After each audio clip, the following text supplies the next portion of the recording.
Hello, welcome back, where the legend lives on from the Chippewa on down to the podcast they call out on that line.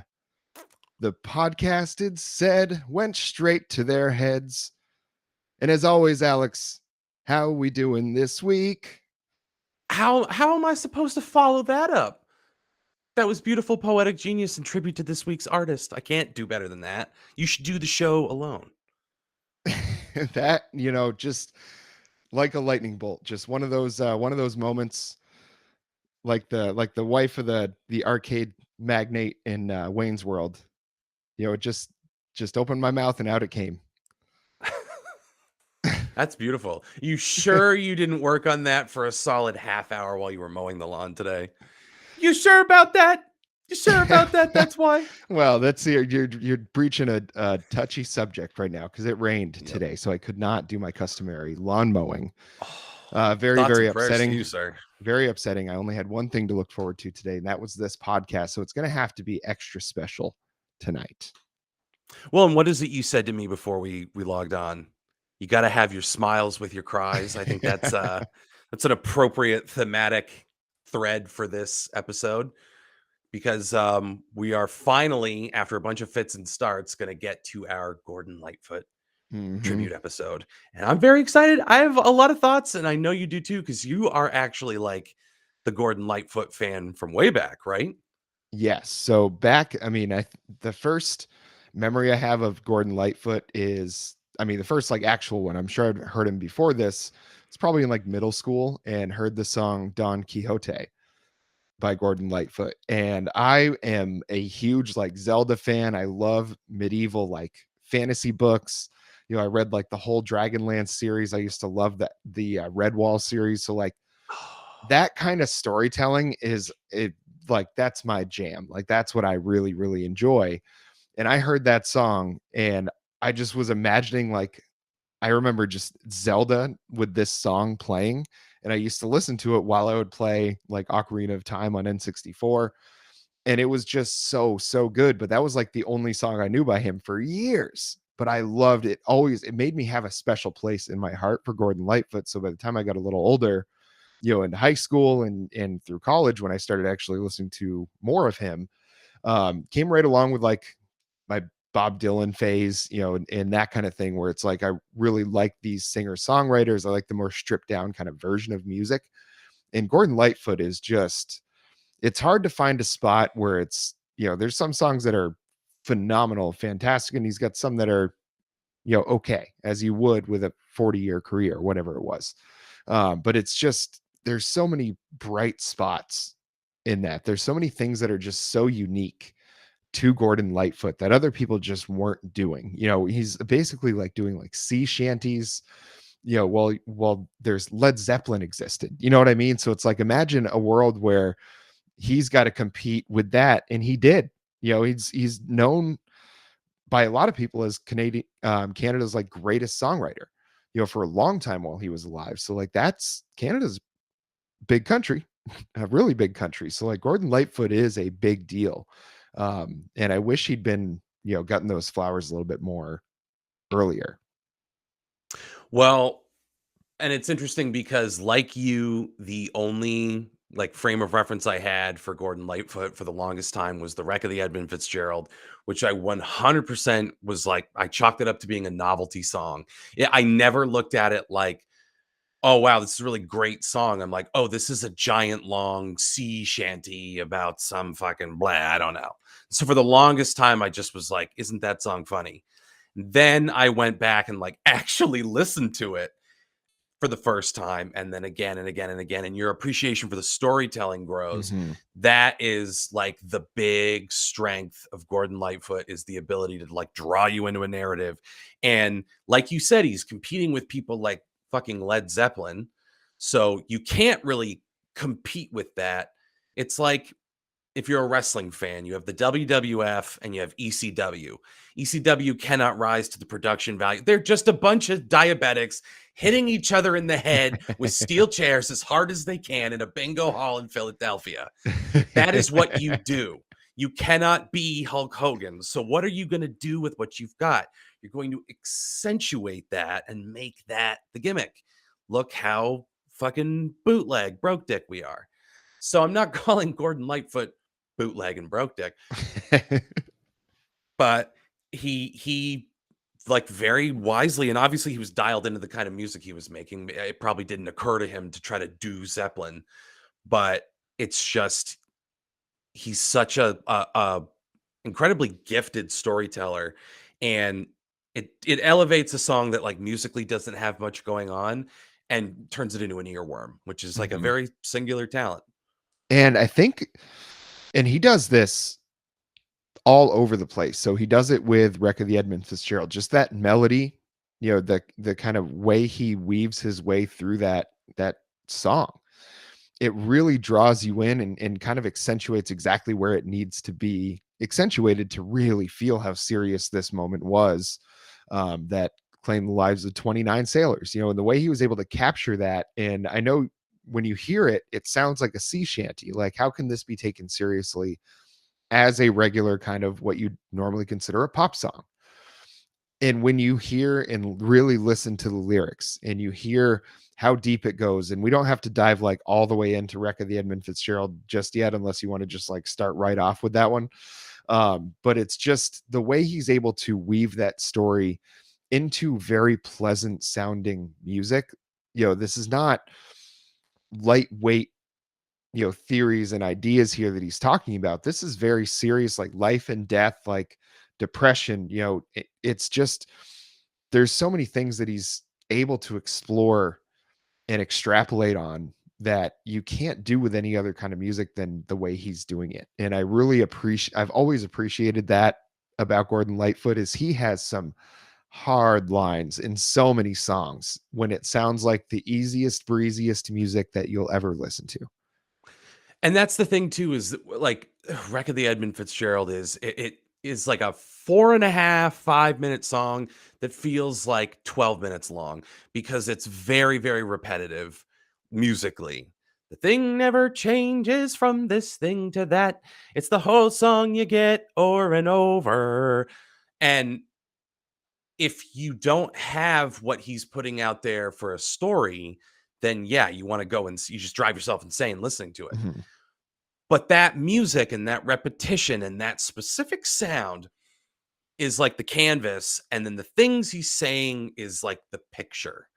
You know what I mean? Like he's painting a full Mhm. picture on that very steady music that's just holding it down. Because it's hooks. The guy can write a fucking hook.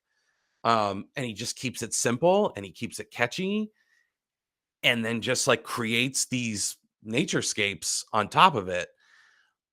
And it's wild. His ability to like invoke a very specific image, like when the Wreck of the Edmund Fitzgerald starts, you just see the whole thing, right? You just see it's like this vast body of water in this Mhm. massive ship, and you like transport yourself back to that place and time. He just like has this ability to convey it so perfectly that I don't need it to be a thrill a minute musical tour de force when it's catchy, it's memorable, it's interesting, and the story has you completely engrossed. Yeah, and I really, if folks out there, if you haven't listened to the Wreck of the Edmund Fitzgerald, I really think you're doing yourself a disservice having not done so, and really pay attention to the lyrics. So, I mean, we keep dancing around it. Let's just like hop right in. So, this is going Yeah. to be one of the most known songs by Gordon Lightfoot. This one and Sundown are probably one of the two are the ones that somebody's going to say if they only know one Gordon Lightfoot song, chances are it's going to be one of these two. But the Wreck of the Edmund Fitzgerald is the story about, I think they're hauling iron ore. Yes, with a load of iron ore, 26,000 tons more than the Edmund Fitzgerald weighed empty. And then, so you get these very specific descriptive lines, and then you get something kind of philosophical. That good ship and true was a bone to be chewed when the gales of November came early. So you have this very descriptive, like down to the pound, like how much iron ore they're taking. And then the gales of November and the good ship and crew was a bone to be chewed, and it's just like these very philosophical, kind of whimsical ways to describe what's going on in conjunction with these very concrete details. And I think there's such a deft touch when he's able to bounce between those things. It sets your stage and it sets the emotion. At the same time, he's able to accomplish that. And that's why that song, I think, just hits so heavy every time. I think it's the kind of thing where with different subject matter and different subject matter and like different vocals on it, it could like the way that the song sounds like wow down down down down, just that kind of like wow dreamy guitar strike. That could very easily just be some like hippie bullshit. You could be like daffodil limes, you know what I mean? Hmm. You could easily make like some hippie bullshit out of that. So you go like, how can a song like that support a song that goes so hard like Wreck of the Edmund Fitzgerald? But there's just something about picking that sound where it's lonely, it's isolated, it's understated because like you have the magnitude of all this ore and this huge boat and this vast lake and this crazy Hmm. storm. It's all big, big, big, big, big, but it's this like very intimate telling of it. And that's another cool thing that sucks me in and keeps me interested. It's like someone telling you a really amazing story. And this is probably one of my favorite things about Wreck of the Edmund Fitzgerald, and I'm sure this is like a very like goobery thing for me to say, but every time I'm going somewhere and it's like a lighthouse or a fire station or something, and there's a plaque outside for like all the souls lost to the sea or our brothers at Unit 91, I stop and read every single name. I just take a minute Hmm. and read them all because I think that's something we should all do. Otherwise, it's just shit we put up. It Hmm. doesn't really like honor the people, in my opinion. So I like stop and take notice of those things because it's like, you know, you were important enough for us to put this here. Let's like honor your memory. And this song is honoring a memory. It's like very well regarded for the way that it has kind of, not anyone by name, but it's kind of immortalized these people who were lost, Hmm. you know? It's no whole lot of love, I guess, but Yeah, and I think that's the thing is it's just such a heartfelt, so you can tell that he really, was researched what happened, and figured it out, and just also kind of paid homage to the people that all the sailors left behind as well. So like it kind of all it encompassed it. I feel like it hopefully allowed those people to kind of grieve a little bit easier. Um, and there is a Mariners church. It's somewhere around in the area where the Edmund Fitzgerald went down, and they ring their bell 29 times for those sailors every day, just to memorialize them. The day that Gordon Lightfoot died, they rang the bell 30 times, mm, 29 for the sailors and one for the man that is the reason why they still remember, basically. So it's just a really that adds such another layer to the song. It's a really, really nice thing that they did to do that for him, because he is as intertwined with the crew of the Edmund Fitzgerald as anybody, as much as any of them were on the ship, because he's kind of made sure their story remained in our consciousness. yeah, he told the story, and it's a story that Gordon Lightfoot just like tells over and over again. Like you have this like fascination with the natural world and how long it's been here and just like the wonders of the natural world that we have everything we need to feed ourselves and clothe ourselves and shelter ourselves and like this really is like such a like nature is such a force. It's a force when it takes down the Edmund Fitzgerald. It's a force when it's a dusty old plain or it's like the wilderness of Canada. Mhm. And then it's always at odds with industrialization. You have like Canadian Railroad trilogy where it's like you've got railroads being built through this like this like virgin wilderness and you've got the Edmund Fitzgerald being tossed around by a storm. It's just I love the way that he's so captivated by the natural world and kind of the ways in which we've changed it or Mhm. tried to change it and tame it. It never feels like it's like overly judgmental of people because I think what I get from his music is like, it's a phenomenon that this planet even exists and we're on it. And it's a phenomenon that we can do all of this stuff that will change our lives. And there's like guilt and conflict over like spoiling the landscape or like trying to test nature. But I think he thinks they're both good things and he just can't help but juxtapose them in these Mhm. songs. And I'm just like super into it because it allows him to paint these really specific, evocative pictures. And again, not a lot of people do that to any like great success. Yeah, and it's just I think it's the Wreck of the Edmund Fitzgerald, I think, is a, kind of pinnacle song when it comes to storytelling in music. It's just truly incredible. So, and as detailed and, heartfelt and kind of, as much as he can like give all that detail in Wreck of the Edmund Fitzgerald, we've got some straight up vitriol. This is angry Gordon with Sundown. I mean, just the way that this song, it feels like it's just venomous. The way he said, Sundown, you better take care if I find you creeping around my back stairs. Just you want to talk about lines that go hard.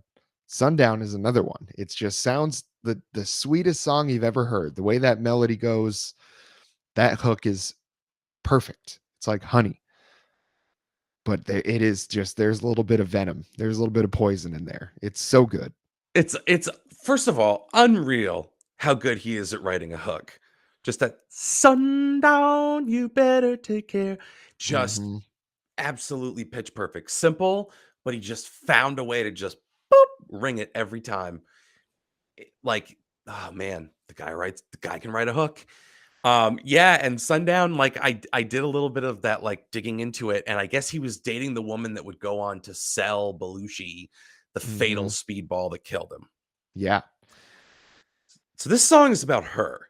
And just basically this idea where he was like, she's going out. I'm home working on my song. She's going out. She looks amazing. I'm tired. I'm paranoid. I'm a little horny. So I'm just going to write this song about this girl that is almost certainly out there cheating on me. And he does it in this like very respectable Canadian tongue-in-cheek way. Like Yeah. again, drawing on imagery like the queen in a sailor's dream. Like you don't get much more specific than that. Mhm. He sometimes writes very similar to or kind of describes things in a similar way to Bruce Springsteen. Like the queen of a sailor's dream. Like, I mean, that's come on. That could be in any number of singer-songwriters from the 70s. They were all doing that kind of stuff. But for some reason, the way that Gordon Lightfoot did it, it just sounds less generic, I guess, when he does it because like he was kind of a tortured guy. I think he felt big, as far as like his emotions and everything. I think he was very much like, hard on his sleeve kind of person. So like he was going to have some swings and feel things pretty deeply most of the time. And it's just but he still can't he's still like too nice to really tear somebody down, so he's got to kind of hide it behind this little bit like you said tongue in cheek. To me it's just you almost have to be more clever to still make it hit like that. You either say exactly what you mean or just don't say anything at all, but if you want to be able to say what you mean without saying what you mean, he finds a way to do that perfectly where it's like doesn't sound unpleasant when you're listening on the surface, but when you dig into it you're like, oh, this has some really pretty sincere feelings coming behind it. Oh yeah, it's ice cold. But it's like the alternative was him just writing a song where he's like, "Fuck you, bitch, I hate you. Please come back." Like it's amazing how he was able to like bottle up all of that paranoia and all of that, like those bad feelings, and turn it into this like buttery smooth kind of little song that just doot, chugs along.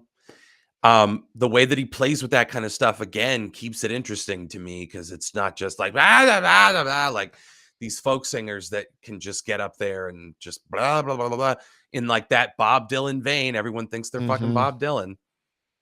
So it's like there's real sincerity, there's a real sense of like restraint to it. Because again, like you can just spill your guts or you can like craft something. Um, and you get something like you talk about him feeling big. The one where I really get that sense is if you could read my mind. Oh, yes. Yes. So that, if you want to, I think if you could read my mind, if people are like a real Gordon Lightfoot fan, if they like at least more than like a handful of songs by him, I think if you can read my mind is generally like right up there on the list for people. Like, as if they're a real fan, this is kind of what they look at as the best that Gordon Lightfoot did, because it was the most heartfelt. It was just like a heartbreaking kind of song, and it was just him at his best with songwriting. And I can certainly absolutely see, I have my preference. I think, I like the record of Edmund Fitzgerald. I think that one's his best. But when someone says, if you could read my mind is the best, I'm never going to argue with that because it is fantastic. I think this is the best out of the batch you sent me. I had heard it before. Shout out to Rick Beato. He did a what makes this song great. And Tanner and I Mhm. used to just crush those. And we watched one and we're always trying to guess. We're like, ooh, what's this one going to be? And it was Gordon Lightfoot. If you could read my mind, and he broke it down. And quite frankly, I don't remember like the specific things Rick Beato said about it. I Mhm. just remember being like, I gotta go listen to the song. And it's just gorgeous. It's depressing, but there's kind of a hopefulness to the sound of the music that keeps it from getting bogged down. But like, woo, you sit there and you fucking feel that Mhm. one all over. And it's just this like bitter loss. And I highly recommend that you chug down Carefree Highway right after because it'll make you feel better. Yes. Now, Carefree Highway, I think, is this one is the one where Gordon Lightfoot wrote the lyrics to match the sound of the song. This is one where it's like if you just need a good road trip song or you need a song for a montage in like a movie about the 70s or 80s, like use Carefree Highway. This was, I think, Gordon Lightfoot just like feeling good. Bob Dylan had his moments with the same kind of thing. It's just he didn't I feel like there was not like a whole lot to say. He didn't go into a deep story like Edmund Fitzgerald, or there wasn't these like really hard feelings like there is in Sundown. I think this was a song that I don't know, just I can't hear it without feeling good, without feeling like it's kind of that uplifting sun's coming out right after the rain during the afternoon. It's that kind of just happy feeling that song gives you. And you can't help when you are on a road trip, you can't help, especially if you're alone, primarily if you're alone, you can't help but just like watch the world pass you by and go experience these little places and not just, you're just thinking nonstop and you're just considering what's around you nonstop. And that's what this song is basically just Gordon Lightfoot alone with his thoughts, taking this little trip on Carefree Highway. And it evokes that frame of mind that if you've ever made a road trip by yourself longer than 5 hours, you know the feeling where it's like, it's just me out here on the road, like so many other people before me, looking for America, or at least just trying to get to a Ramada Inn so that I can sleep before I drive through Tennessee, which Rory and I did. We almost got stabbed. That's a story for another day. The point is, there's a singular feeling of like being on the road. And I know he's Canadian, but I'm going to specifically say American, like traveling down the highways of America. That's a very specific Mhm. feeling. And this song captures it perfectly. You can be sitting in your goddamn office, you close your eyes, and you're just like, nah, I'm on Carefree Highway. I'm there with Gordon. It's Mhm. beautiful. Yeah, and I mean, it's just about like escaping wherever you're at that's making you feel bad and trying to find somewhere that's going to make you feel good. And I think that's anytime you're doing a road trip, hopefully that's exactly what you're doing. Now if we want to talk about a little more into the storytelling side of things here, we're going to hit Canadian Railroad Trilogy and Don Quixote of the songs that I gave you to listen to. Now, Canadian Railroad Trilogy, this one I don't have a lot to say. I just wanted to send it to you because I was like, if you want to hear Gordon Lightfoot like get lost in the sauce, You listen to that one there, because that is, to me, I think that's the most like Gordon Lightfoot song he ever wrote. Yeah, actually, I'm gonna change my answer, and that is definitely my favorite of the things you sent me.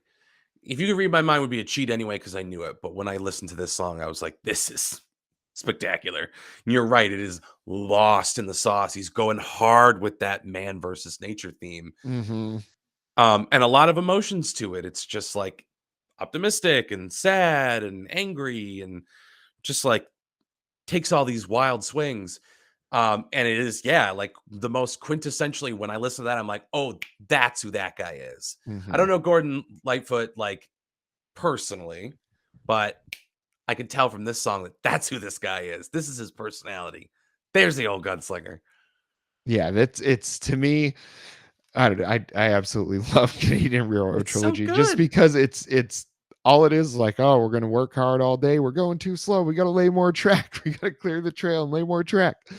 It's just exactly what I want out of Gordon Lightfoot, and certainly was the most like the first song that I loved by Gordon Lightfoot with Don Quixote. Now, this was the one, has probably the cheesiest. I'm not afraid to say it, the cheesiest melody of any of them. Like, this sounds like something hobbits would play in the Shire. You know what I mean?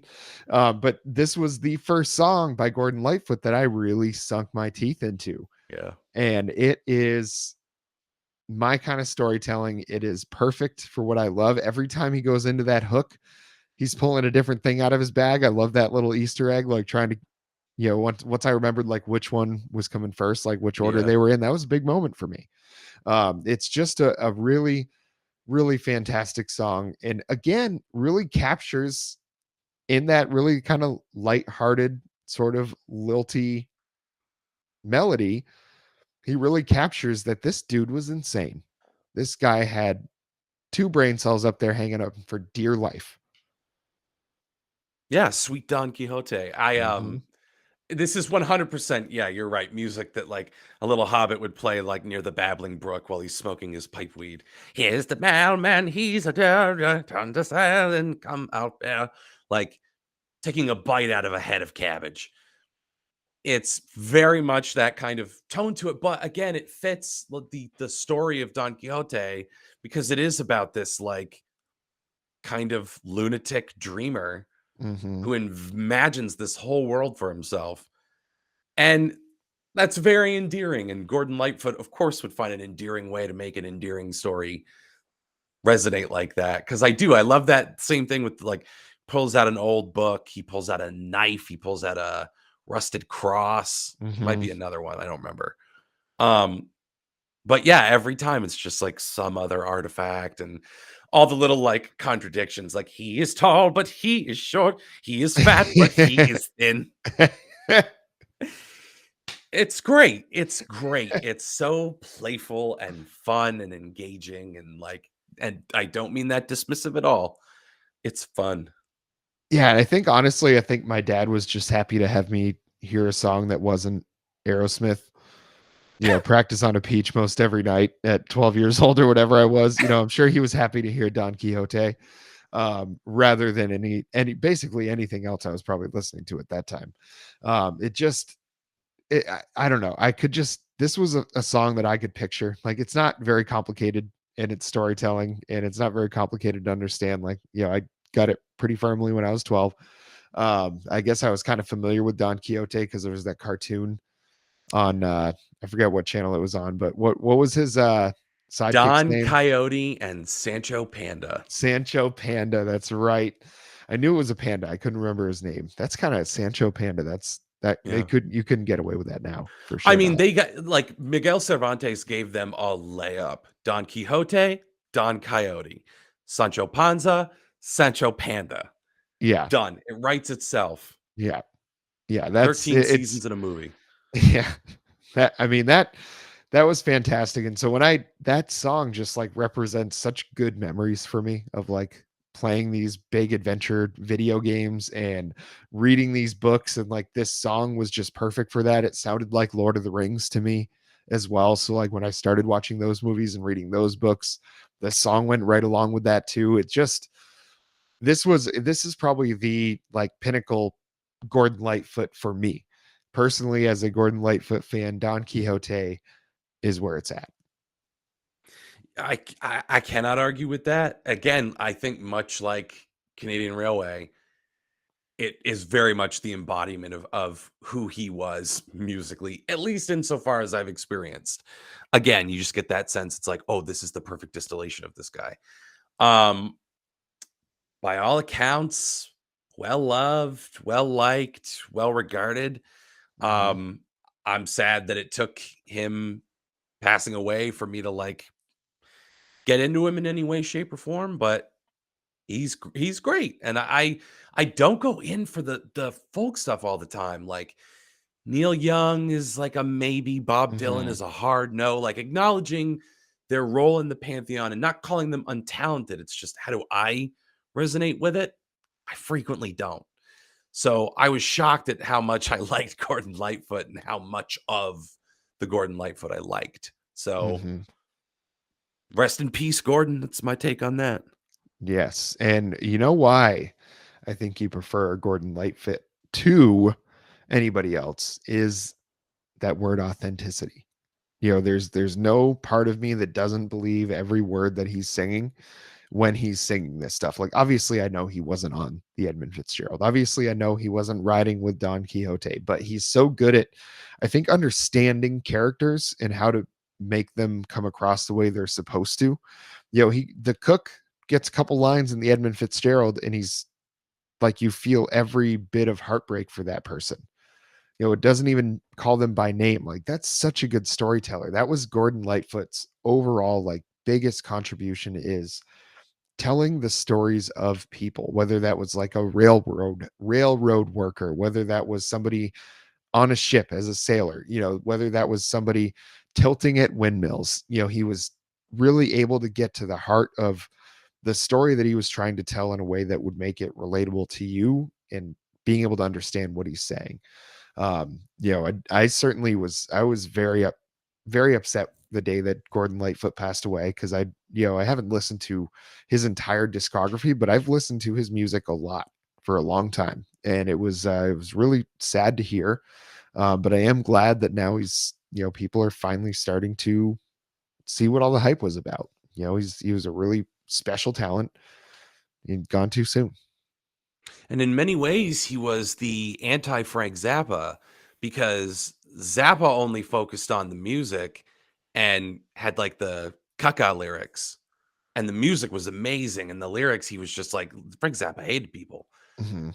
But then you have Gordon Lightfoot, who's like, well, the music's got to be there, or else I'm a spoken word poet, and nobody wants to be one of those. So, guess I better learn to play the fucking guitar.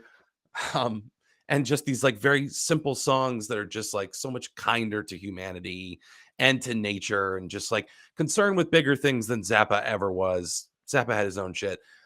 I had to get that in, Jeff, because we can't Yeah. keep missing the bit on episodes. Can't keep doing it. Well, I figured we're talking about a very popular solo artist. There was going to be a way to squeeze him in there. Zappa finds a Oh, way in all the time. Zappa finds a way in, baby. Yeah, that always, Ain't that the always, truth? yeah. But I'm gonna encourage folks that if you haven't gone and really given Gordon Lightfoot a chance, and really tried to see what it was all about, I would recommend you do so. Especially if you like any other form of folk music or any of that kind of like easy listening from the 70s and 80s, like Gordon Lightfoot is gonna hit a lot of those points for you. The storytelling is fantastic. Obviously, we recommend The Wreck of the Edmund Fitzgerald. Sundown is a little more of a traditional kind of pop song. He does the cover of Me and Bobby McGee, which is fantastic. I think the best version of any of those songs. If you're a Janis Joplin fan, sorry for saying that, but I think it's true. He just really kind of has an all-encompassing kind of personality that comes through in his music, and I think it's a really good thing to listen to people that really can tell a story like that. Maybe it unlocks some creative side of you. Maybe it's sends you on a journey down to find more artists like this. But I definitely would recommend you give at least Gordon Lightfoot an opportunity. Give Gordon a chance. That's all we're asking. Mhm. Well, it's not all we're asking. It's one of the things we're asking. We're asking you to give Gordo a chance, but we're also asking you to do us a favor and make sure that if you are on the YouTube channel, you are subscribed. If you are listening to this as audio, you are subscribed. Make sure you are leaving reviews. Make sure you are leaving comments. Make sure you have notifications turned on. Make sure that the video. Make sure that you tell a friend. Make sure that they tell two friends, and those two friends tell four friends, etc., ad infinitum. You need to do this for us. Where? youtube.com/C/ out on that line. You guys know the drill. Maybe you're already watching us here, but if you're not subscribed, you're a fool. You're missing out on great perks. I can't tell you what they are, but they're great. So just stop. Stop doing this to yourself again. Get out of your own way at youtube.com/C/ out on that line. That was I can you left it all on the field there, man. I appreciate everything you do here.